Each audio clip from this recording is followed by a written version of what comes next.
Hello students, welcome to Kaushal classes. UP DElEd fourth semester का आपका जो तृतीय प्रश्न पत्र था यानी कि साइंस का आज पेपर था, तो वो आपका कंप्लीट हो चुका है। ठीक है, तो अभी तक आपके कितने 3 पेपर आपके कंप्लीट हो गए हैं। पूर्णांक आपका था 25 का और समय जो है वो आपको दिया गया था 1 घंटे का। तो आई होप आज जितने भी स्टूडेंट्स हैं फोर्थ सेमेस्टर के, तो वो लोग अपना पेपर बहुत ही अच्छा करके आए होंगे साइंस का, क्योंकि आपके पास ये लास्ट ऑप्शन है और फोर्थ सेमेस्टर यानी कि लास्ट सेमेस्टर आपका है। ठीक है, तो आप बहुत ही अच्छे से पढ़ाई करिएगा और अच्छे से पेपर दीजिएगा, क्योंकि आप बस ऐसे समझ के पेपर दीजिए कि आपको किसी भी सब्जेक्ट में आपके बैक ना लगे। ठीक है, चलिए तो आज की वीडियो में हम पूरा पेपर जो है वो सॉल्व करने वाले हैं। पेपर आप देख सकते हैं कि ये आपका पेपर कुछ इस तरीके से आया हुआ था। 5 आपके ऑब्जेक्टिव क्वेश्चंस आए थे। ठीक है, उसके बाद आपके अति लघुत्तरीय प्रश्न आए थे। ठीक है, 6 आपके अति लघुत्तरीय प्रश्न थे और फिर आपके आए थे लघुत्तरीय प्रश्न जो आपके 2 नंबर के आते हैं। ठीक, तो ये था आपका पेपर। तो चलिए समय वेस्ट नहीं करेंगे और पेपर स्टार्ट करते हैं। और सभी के आंसर्स आज की वीडियो में हम आपको अच्छे से देने वाले हैं। आप लोग मैच करिएगा और जो 5 ऑब्जेक्टिव क्वेश्चंस हैं उसमें से आप बताइए कि आपके 5 में से कितने करेक्ट गए हैं। ठीक है, फिर आप टोटल भी आप मुझे बताइए कि टोटल 25 में आपके कितने नंबर बन रहे हैं। चलिए कमेंट ज़रूर करिएगा और वीडियो स्टार्ट करते हैं। पहला क्वेश्चन जो आया हुआ था कि गैलेना जो है वो किस धातु का अयस्क है। ठीक, तो इसका ऑप्शन नंबर ए सही हो जाएगा। नेक्स्ट हमारा क्वेश्चन आया था कि वातावरण और जीवधारियों के पारस्परिक संबंधों से क्या बनता है। ठीक, तो इसमें क्वेश्चन आंसर था जो पारिस्थितिकी तंत्र, यानी कि सेकेंड आपका आंसर ऑप्शन सही हो जाएगा।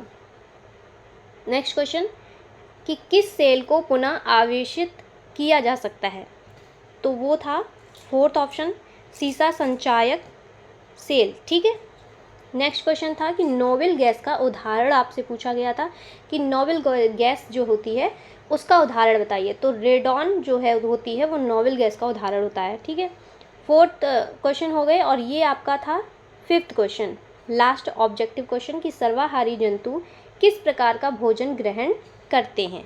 ठीक है, तो ये मांसाहारी और शाकाहारी दोनों प्रकार का भोजन करते हैं, तो दोनों में ही लगाना था। क्यों?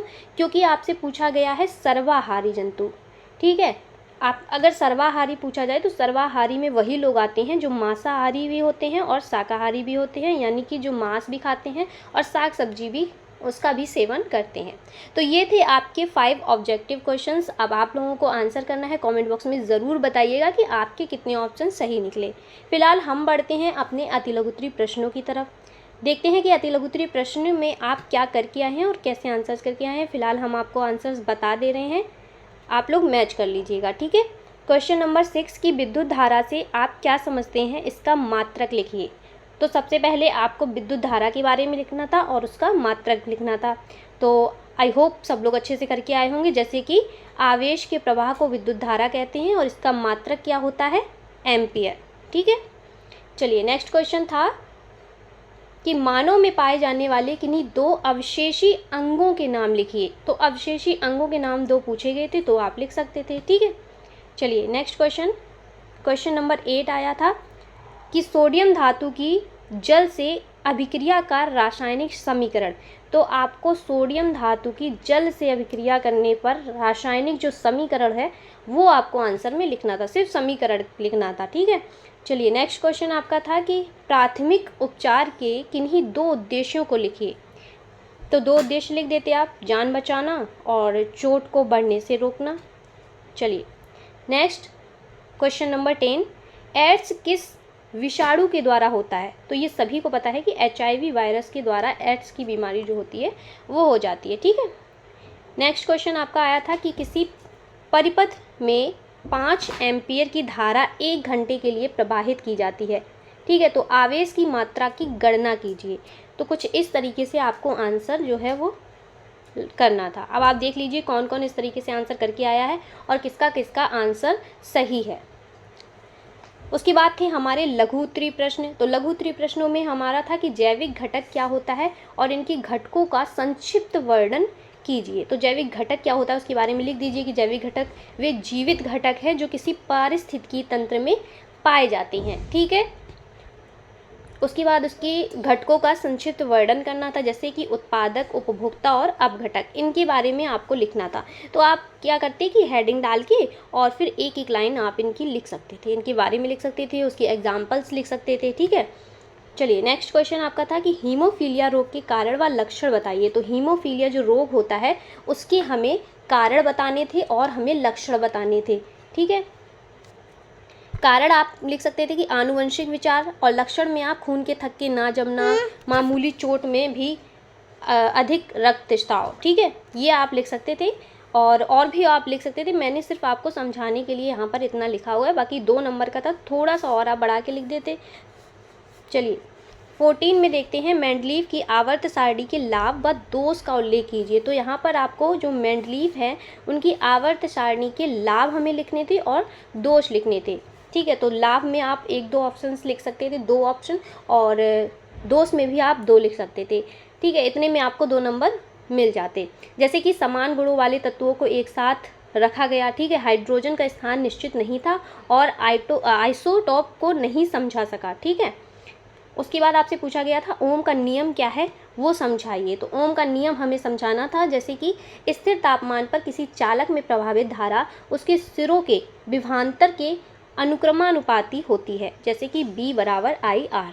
ठीक है, UV वाली B बननी थी, ये आपको याद रखना था। जैसे कि धातु और अधातु में अंतर लिखने को आया था कि धातु और अधातु में अंतर लिखिए। तो धातु चमकीले और तन्य सुचालक होते हैं। ठीक है, जैसे कि तावा। तो एक एग्जाम्पल भी आपको ज़रूर लिखना होता है ऐसी चीज़ों में। उसके बाद अधातु जो है वो कुचालक होते हैं। ठीक है, और भंगुर होते हैं, जैसे गंधक।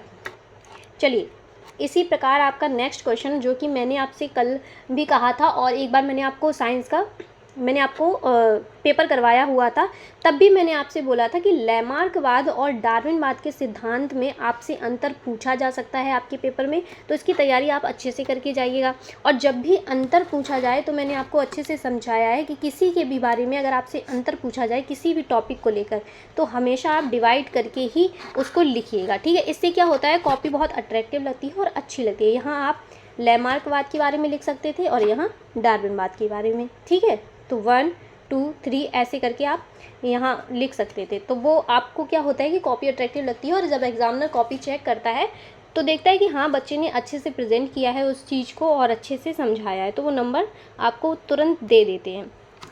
चलिए, तो क्या लिखना था, लैमार्कवाद जैसे कि अंगों के प्रकार से विकास होता है। ठीक है, अंगों के प्रयोग से विकास होता है। और डार्विनवाद में क्या था कि प्राकृतिक चयन द्वारा योग्य जीव ही जीवित रहते हैं।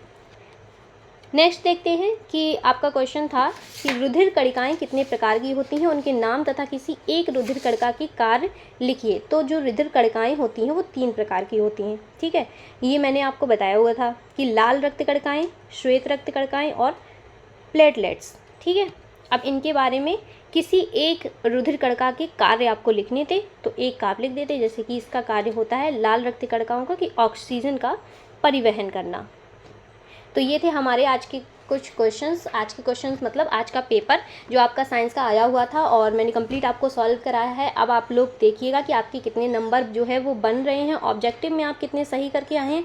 फ़िलहाल आप हमें टेलीग्राम पर भी फॉलो कर सकते हैं, और जानकारी के लिए बहुत सारी आपको अगर किसी भी चीज़ की PDF चाहिए, ठीक है, तो आप टेलीग्राम चैनल पर जितने भी स्टूडेंट्स अभी तक नहीं जुड़े हैं तो आप लोग ज्वाइन कर सकते हैं। लिंक आपको इसका डिस्क्रिप्शन बॉक्स में मिल जाएगा। चलिए इसी के साथ हम मिलते हैं नेक्स्ट वीडियो में। तब तक के लिए ऑल द बेस्ट। कल भी अच्छा पेपर करके आइएगा। मिलते हैं नेक्स्ट वीडियो में, तब तक के लिए नमस्कार।